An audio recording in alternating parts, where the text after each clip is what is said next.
ketchup, but just not alone. I needed to be with something. I needed to be a compliment. Yeah. Opposed to just a sandwich. So not just, you said alone, but what about with a delicious slice of bread? No. White I bread. can't do that. I need something else on.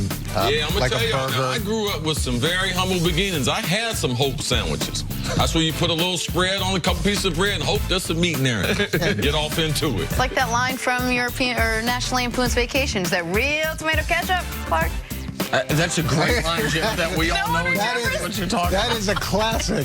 Okay. You were either going to know it or you weren't, and this audience did not know it. I'll try to I guarantee you. contribute next time. Marnie and Marcy are laughing. Yeah, oh Man, the show being programmed for those two ladies. Yeah, Success they're once texting again. Nick, I hate you and love you at the same time. I feel the exact way about one of those emotions. You're the worst. Back to the Cowboys. Dak Prescott and the boys trying to make it 2 wins in a row for the first time all season. This was a slow game till the fourth. Zeke giving Dallas a 19-9 lead with a 23-yard touchdown run. But the Falcons would come all the way back, even it up with a 34-yard TD pass to Julio Jones. That with just under 2 minutes to play in the game. All right, 44 seconds left. Dak looking. Finds Cole Beasley, gets it down to the Falcons' 30. That would set up a 42-yard field goal for Brett Maher, who would nail it. Cowboys win. They're now 5-5. Jerry very happy. Here's Dak Prescott on the win. Our backs are against the wall, and they're still against the wall. And just the fact this shows the character of this team, of us swinging and fighting and coming out, and the ups and downs in this game, adversity, success, the way we just played through it and stayed together as a team and able to go down there and make that game win a field goal. I mean, credit Brett. Missed one earlier in the game, and to come back, that shows the character right there, just within him, and then to make that game win a field goal when it mattered was huge. All right, Coach, so you look at this Dallas team now. Are they starting to look like a playoff team to you? It's a little early for me to say they're looking like a playoff team. Coach, Yeah, I mean, it's, Coach, it's Thanksgiving. I know, but Coach, my goodness, great. The turkey is basting right now. they're Coach. They're 5-5. They beat the Falcons. Coach, come on now. I need a little more out of you. Love it. Well, here's what I'm saying. Okay, here, let's hear it. They Here, won here. 2 games in a row, and that's fantastic. Are they going to win the Super Bowl? They beat the Falcons, which the Falcons have been up and down.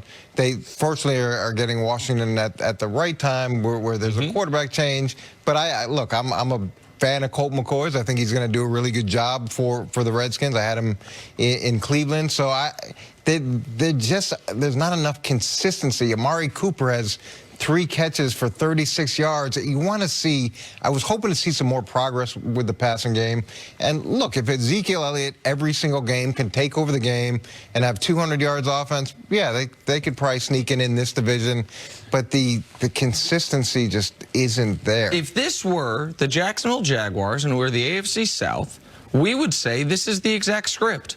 Have to just ask your quarterback to make a couple plays late, which I know, C, you're going to talk about, because Dak had done almost nothing aside from throwing to Zeke until that final drive of the game, and have Zeke be dominant, and have your defense last week hold Philly to 3 first-half points. Right. This week, hold Atlanta to 6 first-half points. The defense has been killing them, been killing the opponent, and Zeke's been spectacular. Like, I do think because of the division they're in.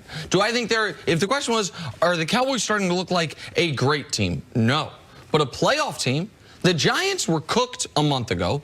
Philly is playing its worst football of the year. And Washington, with respect to your former player, Colt McCoy, just had a quarterback who I know you really like in Alex Smith, unfortunately get his leg snapped and is done for the year. Like, this is all lining up perfectly for Dallas, given what they've done the last 2 weeks on the road. Yeah, and I understand why Coach is saying. That's the reason why I make fun of him and push him a little bit, because what Coach is about, it's not about the opposition. It's not about the Washington Redskins. Now, he does have a little inside information as far as Colt McCoy and a leader. So he does have some intel on that as far as I'm not going to give up on Washington. But it's about who you are and what can you do and what can I repeat. That's the reason why, even in November, I know we've seen a lot of football, but we haven't seen a lot of good football. And if we had seen a lot of good football from Dallas, then we might be able to be like, well, you know something? I can put my hat on these things. And right now it's only Zeke if he's able to get into that secondary, if you're able to get those touches. But when you're in a tight game like this, you need a quarterback who can manufacture some big plays, and he did that, making a nice comeback throw on the outside. Him and Cole Beasley freelancing on a choice route. Cole Beasley typically would run out on it. Dak did what they tell you never to do, throw across your body, late across the middle. That big pass right there to come back on the outside, and them having a choice route, him uncovering, him finding him, which got them in field goal position. Those are the types of things you need to see them do. They just haven't done it on a regular basis. One other little small thing, and I'm like you, if I have Amari Cooper in my offense, I would have tried to be creative as trying to generate big plays down the field, because I know what the rest of the team can do. I don't have a tight end. I know what Zeke can do. You need those big plays week in and week out, and they just haven't been able to do that since he came over from Oakland. And if they could establish some kind of presence outside, if they could make Amari Cooper a threat that people had to deal with week in and week out, it's going to open up the other stuff. It's going to open up Cole Beasley more than he has been to this point, and Ezekiel Elliott, as effective as he's been, can be more effective. But even looking at this division, and as bad as Philly got beat last game, they've got a lot of redeeming qualities. I could see them making a push. Washington, I know that they're making the transition, but they've got a lot of things going for them as well. So it's just hard for me to sit here and say, yeah, this is a playoff team right now playing the way they are. And the other thing is, we've been talking about Dak Prescott from week 1. If this is the best Dak Prescott can play, and we've mapped it out, how far and deep into the playoffs can they even go? No, listen, they're probably one and done.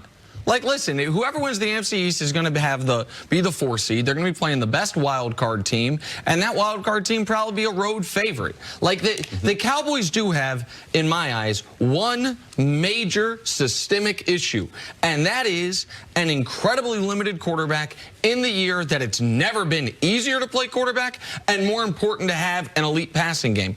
But what they also do have that they can go toe-to-toe with any team in the league at right now is a defense that 7 times this year has held an opponent to 20 points or fewer. That's the most in football. And a running back who, it's very simple. Did the Cowboys win or lose? Well, how did Zeke play? Show it.